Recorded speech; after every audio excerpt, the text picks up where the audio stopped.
नमस्कार दोस्तों, मैं मीत सेठी और आप देख रहे हैं मीत सेठी 786 चैनल। दोस्तों, परम ज्योति का अनुभव ही शिव और शक्ति का स्वरूप है, जिसका कि साधक यानी कि जो ध्यान करने बैठता है प्रत्यक्ष दर्शन करता है, जिससे भेद दृष्टि समाप्त होती है। यानी आप दो वस्तुओं में भेद को भूल जाते हैं और यही अद्वैत की अवस्था है।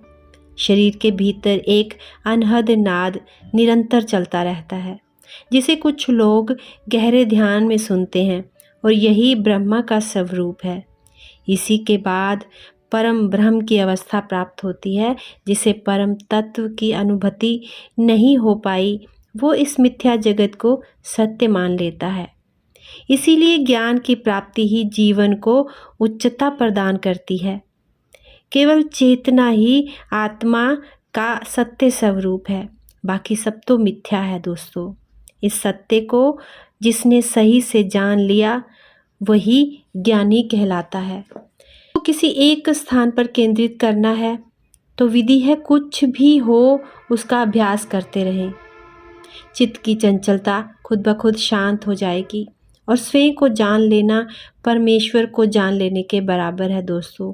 जब चित्त अपने इष्ट में इस प्रकार स्थित हो जाए जैसे कि पवन रहित स्थान में दीपक की लो, तो इसी अवस्था में परम आनंद की अवस्था प्राप्त होने लगती है।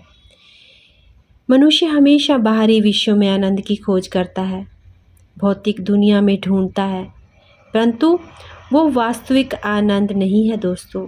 वास्तविक आनंद तो स्वयं के भीतर है। जो स्वयं की आत्मा है उसमें आनंद है।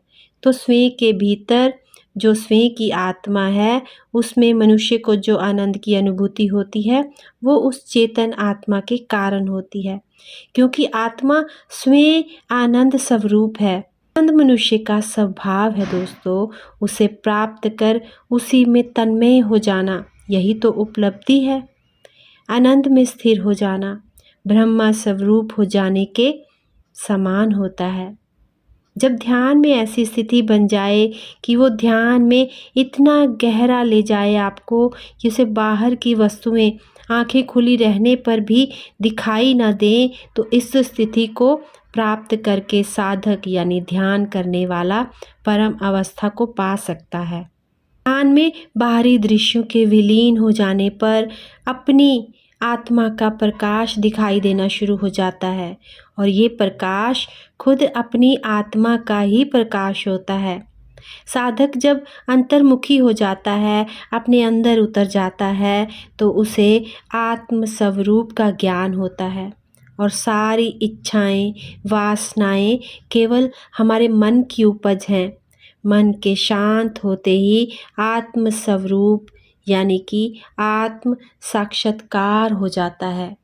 दोस्तों, आज हमने जाना हमारे अंदर ही वो परम स्वरूप ब्रह्म स्वरूप है, जिसे पाने के लिए हम बाहरी दुनिया में भटकते हैं। खुद को जानिए, खुद से मिलिए, ध्यान में उतरिए और फिर देखिए कि ये दुनिया कितनी सुंदर है और आनंद आपके भीतर है। इसी के साथ अपनी वाणी को विराम देती हूँ दोस्तों। वीडियो अच्छी लगे तो इसे लाइक, सब्सक्राइब और शेयर करना ना भूलिए। और जब तक मैं अपनी नेक्स्ट वीडियो लेकर आती हूँ, आप सब ध्यान में रहें, आनंद में रहें, अपनों में रहें, अपनों के साथ रहें, खुश रहें, खुशहाल रहें। मिलती हूँ जल्दी ही। धन्यवाद।